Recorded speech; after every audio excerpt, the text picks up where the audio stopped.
En la noche de hoy comenzamos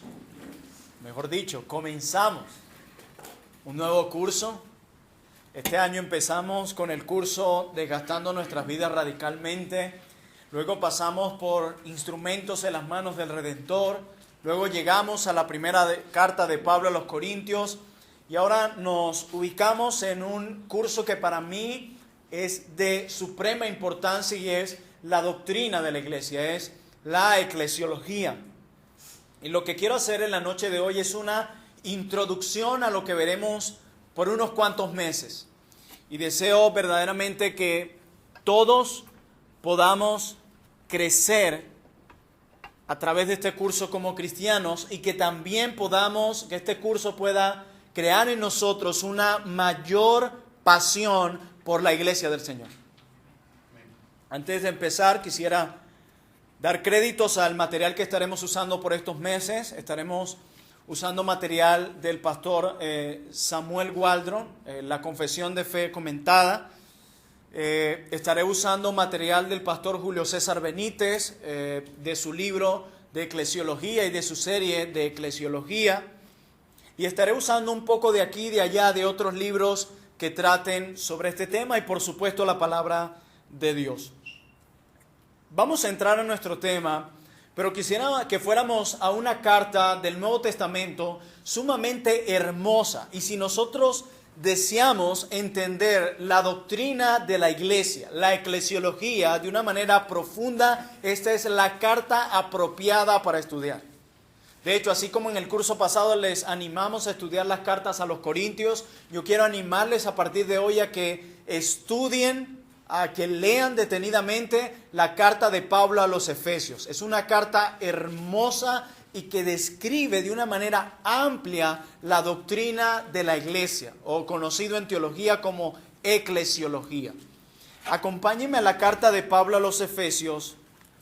Específicamente vamos a ver el capítulo 3. Carta de Pablo a los Efesios, capítulo 3. Y vamos a leer el versículo 10 únicamente. Vamos a estar leyendo en esta clase algunos versículos y otros capítulos de esta carta, pero el centro de nuestra clase, de esta introducción, va a girar en torno al verso 10 del capítulo 3 de la carta de Pablo a los Efesios. Dice el versículo 10: para que la multiforme sabiduría de Dios sea ahora dada a conocer por medio de ¿quién? De la iglesia, los principados y potestades de los lugares celestiales. Amén. Amén. En este versículo 10 que nosotros acabamos de leer, mis hermanos, el apóstol Pablo, que es quien escribe acá, dice que la iglesia tiene la misión sagrada de dar a conocer a los principados y a las potestades la multiforme de la sabiduría de Dios.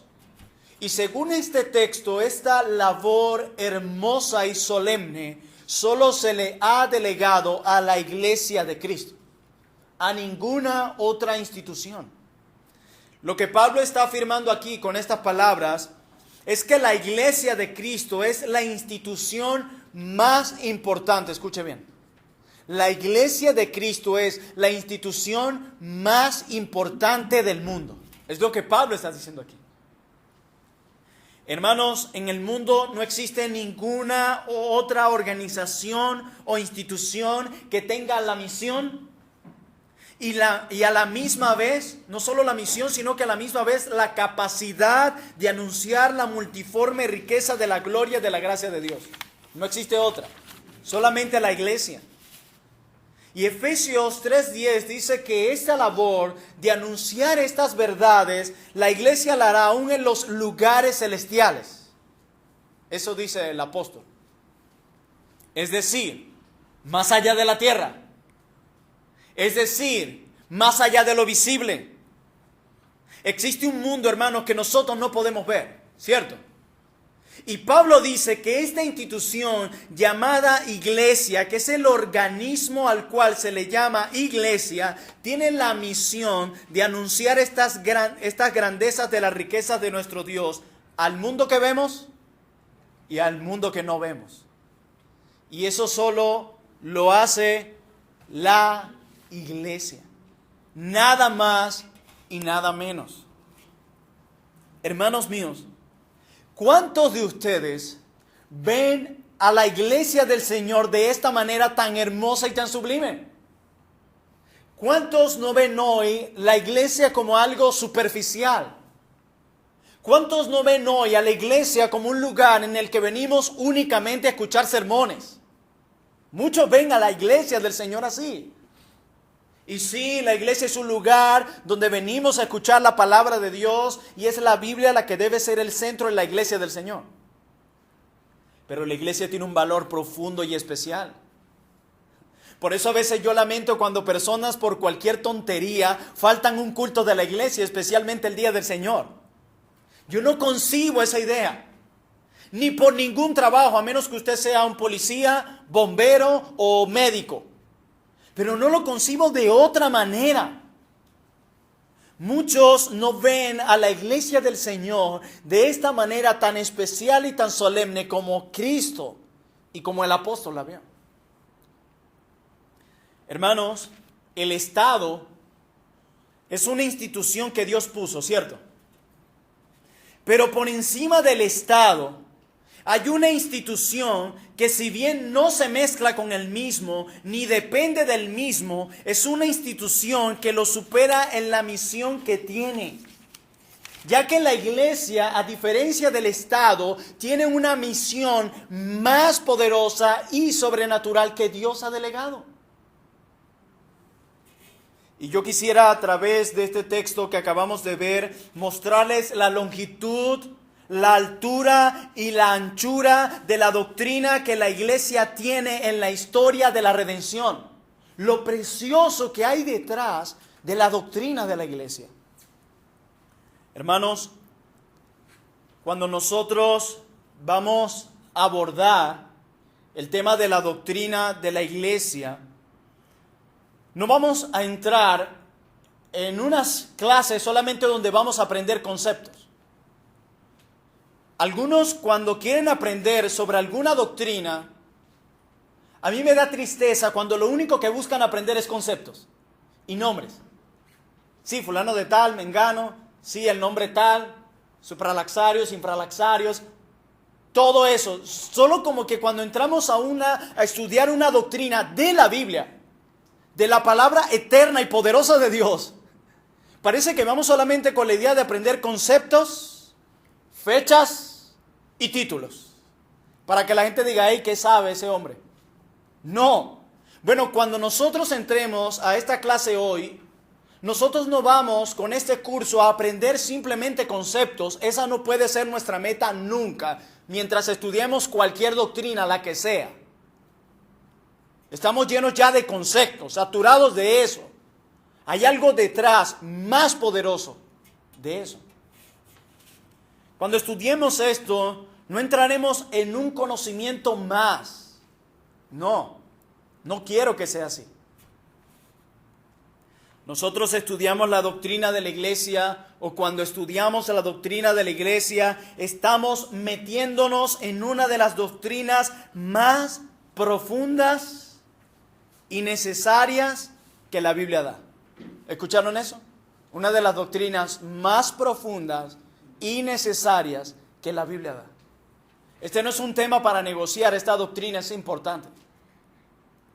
Y en nuestro país en particular, me temo que muchas iglesias están ignorando el valor de la eclesiología. Creemos que la reforma solo se trata del tulip, de las doctrinas de la gracia. No, mis hermanos, no están en nada. La doctrina bíblica va más allá. Y la doctrina bíblica incluye la eclesiología. Y es allí donde muchos están muy mal. Hay un mal concepto del gobierno de la iglesia, hay un mal concepto de las ordenanzas de la iglesia, hay un concepto errado de la membresía de la iglesia, de la disciplina de la iglesia, etcétera, de la iglesia en sí, hay un mal concepto. Y esta doctrina es importante que nosotros la estudiemos y que entendamos que la doctrina bíblica va más allá del tulip. Acompáñenme de nuevo a la carta de Pablo a los Efesios.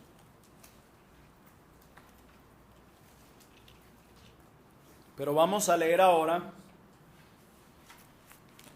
Efesios capítulo 3. Vamos a leer versículo 14. Efesios 3:14 dice: por esta causa doblo mis rodillas ante el Padre de nuestro Señor Jesucristo. ¿Cuál causa? Lo que Pablo ha mencionado antes. Pablo acaba de hablar de la grandeza sublime que tiene la iglesia en el plan de redención. Y debido a eso, dice Pablo, por esa causa, debido a la grandeza sublime que tiene la iglesia en el plan de redención, yo doblo mis rodillas ante el Padre de nuestro Señor Jesucristo. Hermanos, si nosotros nos adentramos en las cartas de Pablo, nos vamos a encontrar con que el apóstol habla mucho o usa mucho la terminología misterio. ¿Se acuerdan que lo hablábamos en la clase pasada cuando terminábamos el curso de 1 Corintios? Que yo les decía que era muy común, si entran a las cartas de Pablo, escuchar misterios de Dios, o a veces dice Pablo, o el misterio de Jesucristo. Son como los puntos que más predominan en las cartas de Pablo. Y ciertamente es así. Y a pesar de que nosotros pudiéramos pensar que estos son lo mismo, no lo son. Sí tienen una relación obviamente, pero no lo son. Empecemos con lo que es el misterio de Dios. Y veamos cómo esto está entrelazado con la iglesia y el plan de redención. ¿En qué consistió el misterio de Dios? Si vamos a la Biblia. Pablo, cuando vemos sus cartas, él nos explica que el misterio de Dios es Cristo. Pablo nos los dice. ¿Por qué razón? Aunque Cristo ya fue revelado en el Antiguo Testamento por tipos, sombras, etcétera, etcétera, ningún santo, ninguno, ni siquiera Juan el Bautista, que fue el profeta más grande según Jesús, ni siquiera Juan el Bautista, que dijo, he aquí el Cordero de Dios que quita el pecado del mundo, ni siquiera Juan el Bautista pudo discernir de una forma completa, escuchen bien, de una forma completa quién era Cristo. Repito, el misterio de Dios era Cristo. Y lo voy a seguir desarrollando. Por lo tanto, mis hermanos, Jesús, nuestro Redentor, aunque fue revelado progresivamente en el Antiguo Testamento, siempre fue un misterio. ¿Escucharon eso? Aunque fue revelado progresivamente en el Antiguo Testamento a través de tipos, de sombras, siempre fue un misterio. Un misterio en Dios que solamente pudo ser comprendido, ¿saben cuándo? Luego de la resurrección. Ustedes dirán, ¿cómo es eso, pastor? Y los apóstoles, San Juan el Bautista, repito lo que dije antes, no tenían una idea completa de ello. Recuerden a Cristo hablándole a los 12.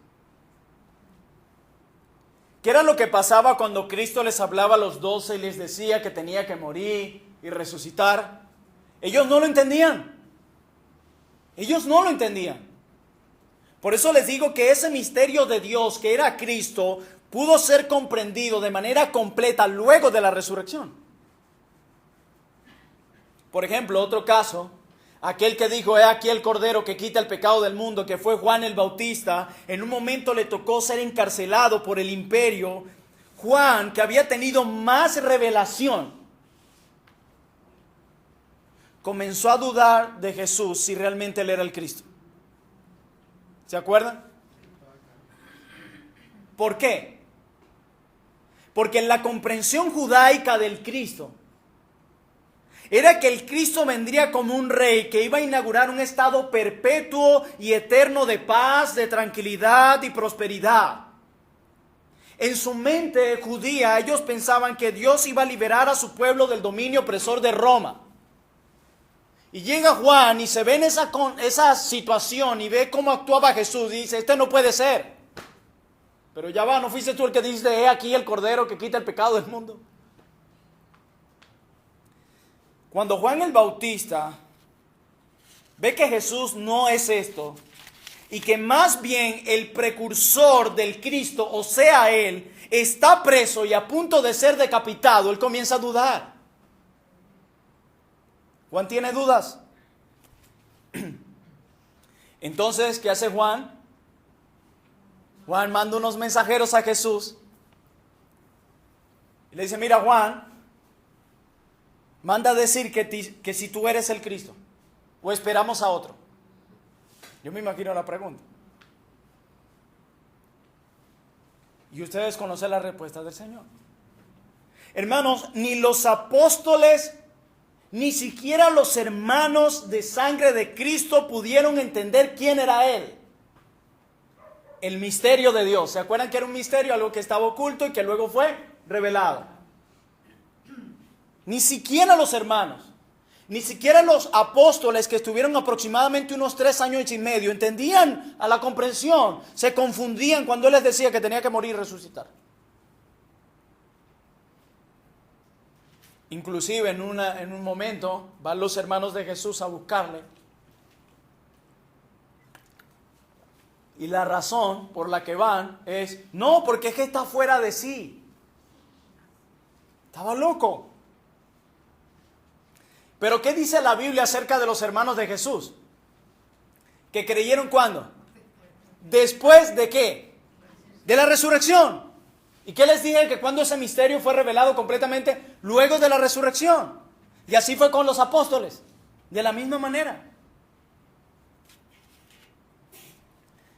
De algunas cosas que Él enseñó a los apóstoles, la Biblia dice acerca de los apóstoles, y entendieron después de la resurrección, y entendieron después de la resurrección, y entendieron después de la resurrección.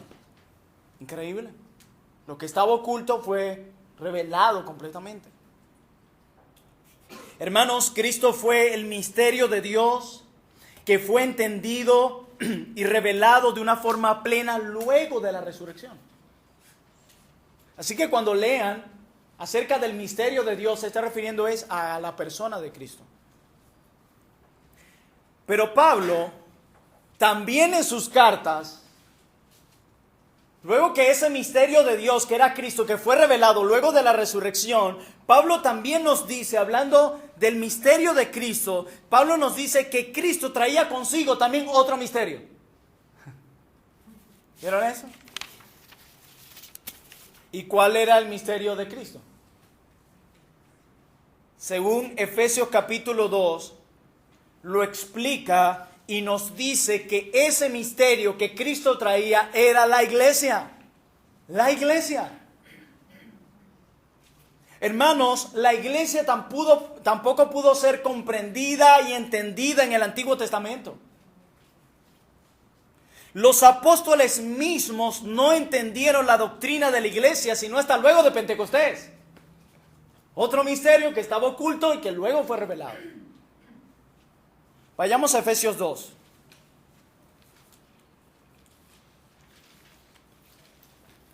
Vamos a leer el versículo 11.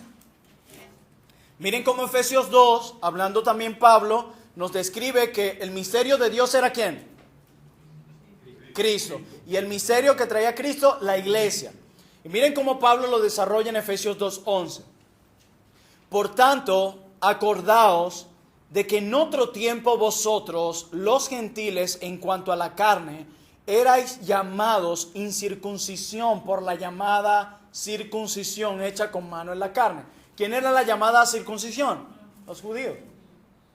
Y dice en el 12, en aquel tiempo pasado, estabais sin quién primeramente, sin Cristo, alejados de la ciudadanía de Israel. Dice, y ajenos de los pactos de la promesa, sin esperanza y sin Dios en el mundo. Verso 13, pero ahora presente, en Cristo, me encanta esto, en Cristo Jesús, vosotros que en otro tiempo estabais lejos, habéis sido hechos cercanos por la sangre de Cristo, porque Él es nuestra paz, que de ambos pueblos hizo uno, derribando la pared intermedia de separación, aboliendo en su carne las enemistades, la ley de los mandamientos expresados en ordenanzas, para crear en sí mismo de los dos un solo y un nuevo hombre, haciendo la paz, y mediante la cruz reconciliar con Dios a ambos en un solo cuerpo, matando en ellas las enemistades. No solamente los reconcilia con su Creador, sino los reconcilia de manera horizontal entre hombres. Reconciliados con Dios y reconciliación entre judíos y gentiles.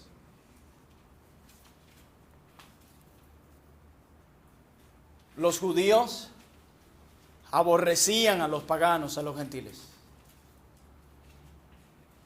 Los llamaban los perros.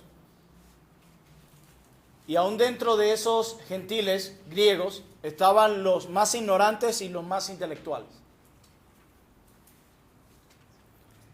Se dice que los judíos diariamente hacían un rezo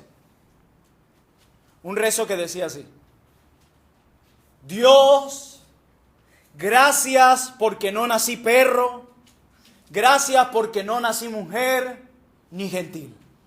Y lo hacían todos los días. Señor, gracias porque no nací perro, gracias porque no nací mujer, gracias porque no nací gentil. Todos los días. Qué odio, ¿no? Y dice Pablo que el Señor derribó el muro de separación que había entre ellos. En el templo de Jerusalén había un muro que dividía el lugar donde estaban los judíos y lo que se conocía como el patio de los gentiles. Y Pablo aquí lo ilustra como algo mayor, una separación espiritual, gloriosa y sobrenatural la que Dios hizo. Hermanos, aborrecían a los gentiles. Inclusive los consideraban inmundos. Inmundos.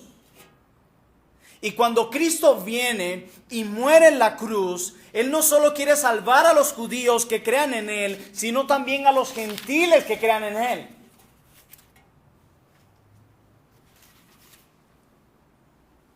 Pero no para que convivieran dos, salvar a dos pueblos y tenerlos como separados. No, Él dice, de los dos, uno. Él mismo vino a inaugurar a un nuevo pueblo que se llama la Iglesia, de la cual tú y yo formamos parte. Es decir, mis hermanos, a partir de la muerte de Cristo, el verdadero Israel de Dios está compuesto únicamente por aquellos que creen en Él, sean judíos y gentiles. Cualquier judío que no crea en Cristo está perdido. El Dios de ellos es muy diferente al nuestro. El Dios de ellos no tiene hijos. Nuestro Dios en la Biblia envió a su Hijo a morir por nosotros. Y nosotros podemos ver este choque con los apóstoles. Recordemos al apóstol Pedro en aquella azotea, a quien el Espíritu Santo viene a decirle que vaya a predicar en casa de Cornelio. ¿Y qué fue lo que el Espíritu Santo tuvo que hacer primero con Pedro antes de que él fuera a hacer esa labor? ¿Se acuerdan el lienzo? ¿Los animales? Si solo el Espíritu Santo le hubiese dicho a Pedro: hey Pedro, vas a ir a casa de Cornelio, es gentil, es romano, y vas a entrar a su casa. Esto hubiese sido un choque. ¿Por qué? Porque estaba prohibido para un judío entrar a la casa de un gentil. Prohibido. Ellos no entraban a la casa de ningún gentil. Por eso el Espíritu Santo viene y se le muestra en una visión. Y Pedro le muestra una serie de animales que según la ley eran considerados inmundos. Y Pedro le dice: yo no voy a comer eso es inmundo. Y ahí es donde le dice: no llames inmundo lo que yo he santificado. Y luego vienen a él unos hombres. Cornelio te manda a llamar. Pedro entendió inmediatamente lo que se refería a aquella visión. ¿Y qué pasó cuando Pedro va a casa de Cornelio? Sucedió como en Pentecostés. Descendió el Espíritu Santo, lo veíamos la semana pasada en Hechos 10, creo que era. ¿Y saben qué es lo que se preguntaron hombres como Pedro, que eran judíos? Cuando ven que desciende el Espíritu Santo, los ven que creen y que hablan en otras lenguas. ¿Saben cuál fue la pregunta que se hicieron? ¿Con que Dios también ha dado arrepentimiento a los gentiles? Misterio revelado. ¿Se dan cuenta? La iglesia. Eso es lo que sucede. Este era un misterio. Ellos pensaron, siempre pensaron, que el Mesías venía a redimir únicamente a los judíos. Siempre lo pensaron así. Pero Cristo vino a derribar el muro que dividía a judíos y a gentiles y lo hizo mediante la cruz. Hace poco en la capacitación que tenemos en nuestra iglesia de hombres, yo les pido que realicen un sermón basado en algún texto. Y en aquella ocasión el texto fue Efesios 2:11, ¿cierto? Y alguien le puso al título de su sermón, me gustó mucho, tanto que lo recuerdo hoy, el título del sermón siempre es importante. La cruz reconciliadora. Y boom. Y eso fue lo que hizo la cruz. Reconcilió al hombre con Dios y a hombres y mujeres que se odiaban a muerte, los reconcilia. Y es interesante, vayamos de nuevo a Efesios 2:11.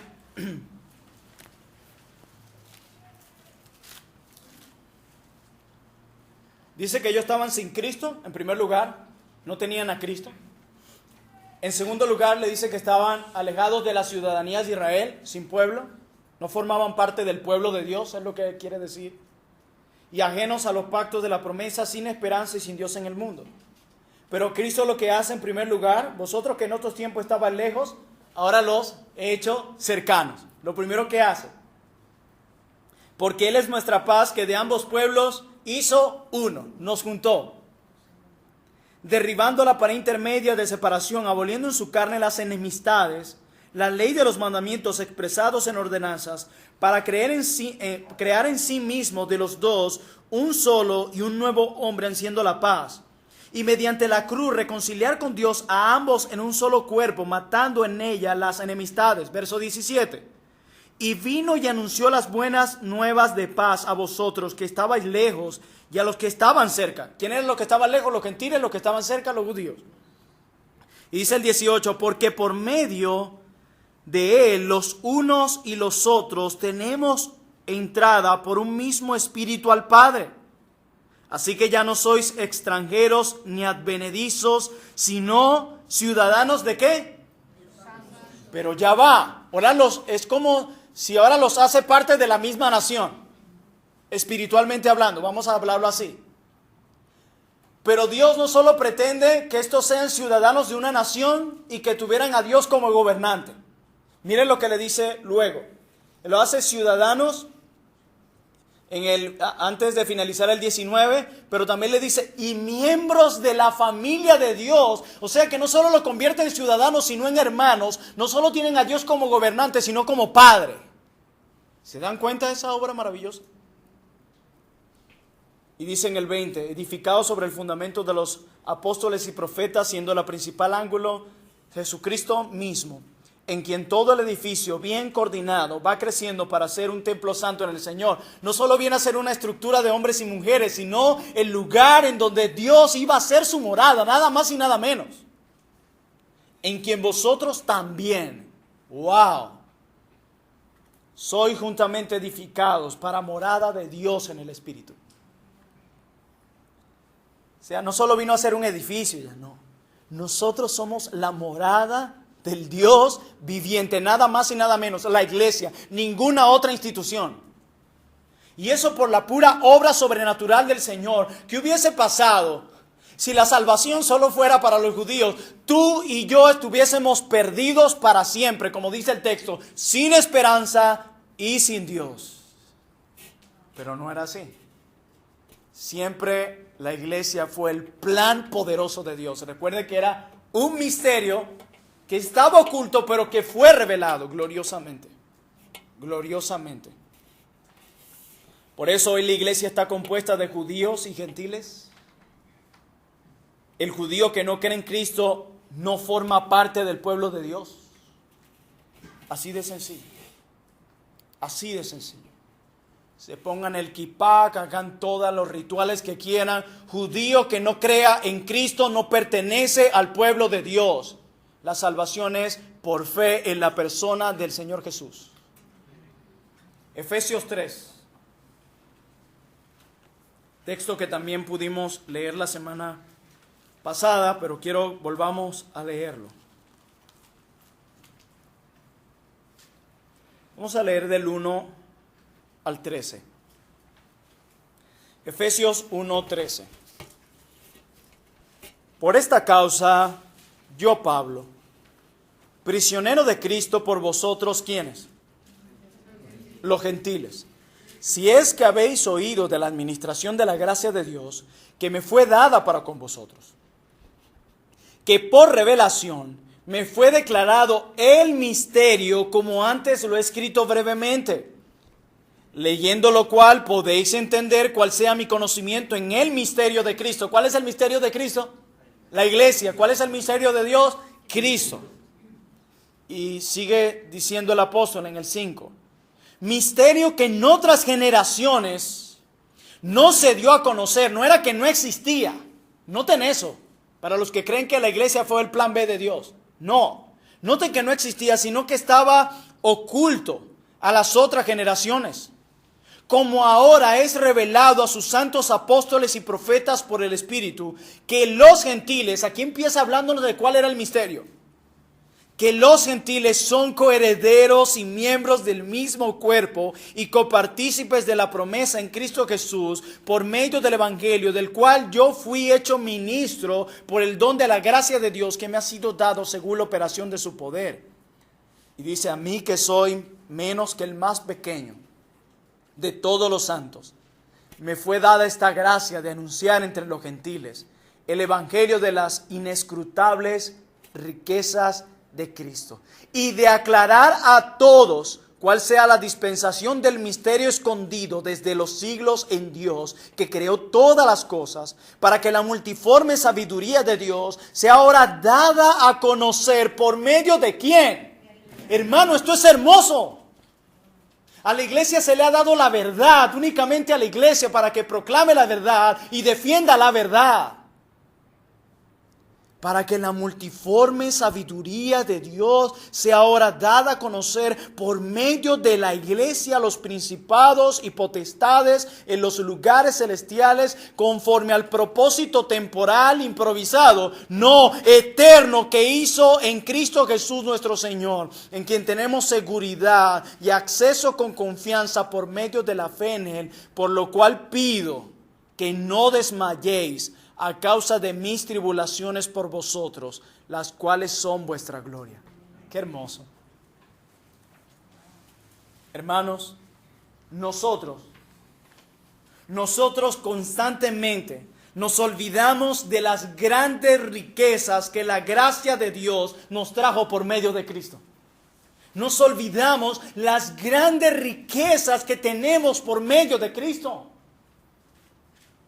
Vivimos tan afanados con las cosas de este mundo, vivimos tan distraídos con el día a día, que olvidamos las grandes riquezas de la gracia de Dios que nos trajo por medio de Cristo. Lo olvidamos. Por eso les animo a que estudien la carta de Pablo a los Efesios. Hermanos, Pablo dice que la iglesia tiene una misión que trasciende más allá del cosmos. Más allá. Miren lo que dice en el 10. Para que la multiforme sabiduría de Dios sea ahora dada a conocer por medio de la iglesia a los principados y potestades. Esto solo me recuerda las palabras de Pablo más adelante, cuando dice que nuestra guerra no es contra carne y sangre, no contra principados y potestades. Y lidiar una guerra contra principados y potestades con armas carnales es una completa estupidez. Y Pablo dice aquí para que, según la multiforme sabiduría de Dios, sea ahora dada a conocer por medio de la iglesia a los principados y potestades. Y creemos fielmente que se refiere aquí a aquella creación espiritual que hizo Dios. Especialmente esa creación espiritual que es antagónica al reino de Dios, la cual habita en una esfera que no es la nuestra. Es una esfera netamente espiritual que es donde gobierna Satanás. Y la pregunta es, ¿cómo es que la iglesia de Cristo, estando aquí y siendo terrena en su estado presente, tiene la capacidad de anunciar y proclamar a ese mundo? ¿Cómo es posible eso?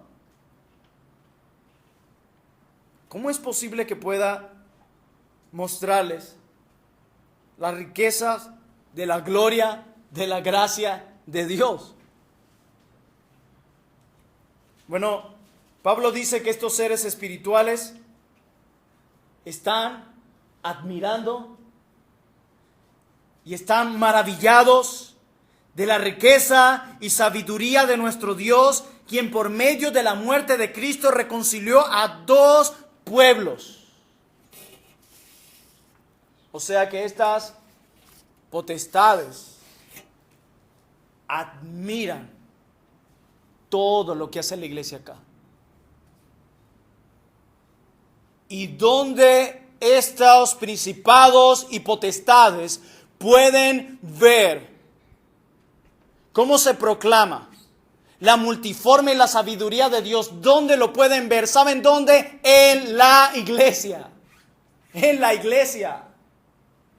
Así que al hablar de la doctrina de la iglesia, estamos hablando de esa institución que es celeste, esa institución que es sublime, esa institución que es majestuosa, esa institución que es excelsa, que tiene una misión terrena y a la misma vez una misión cósmica. La iglesia. Más que un lugar en el que venimos a ocupar una silla y luego irnos como si nada pasó. La iglesia es más que eso. Por eso esa gente, esos turistas eclesiásticos que vienen y van, vienen y van, vienen y van, no entienden lo que es la iglesia. No lo han entendido. Igual aquellos creyentes que le dan poca importancia a la reunión de la iglesia, no lo han entendido. Hermanos, que nuestros corazones puedan llenarse de gozo, que nuestros corazones puedan llenarse de alegría al saber qué es y cómo funciona la iglesia de Cristo en esta tierra. Que podamos valorar lo gloriosa y lo hermosa que es la iglesia de nuestro Señor Jesucristo y recordar que el pastor no solo hace parte de ella, todos ustedes también. Por eso debemos admirarnos de ser parte de esta institución hermosa que Cristo ha comprado con su propia sangre. Esperamos que esta introducción los haya animado a lo que vamos a escuchar en las próximas semanas y que Dios ponga en nosotros una mayor pasión por su iglesia. Amén. Oremos al Señor.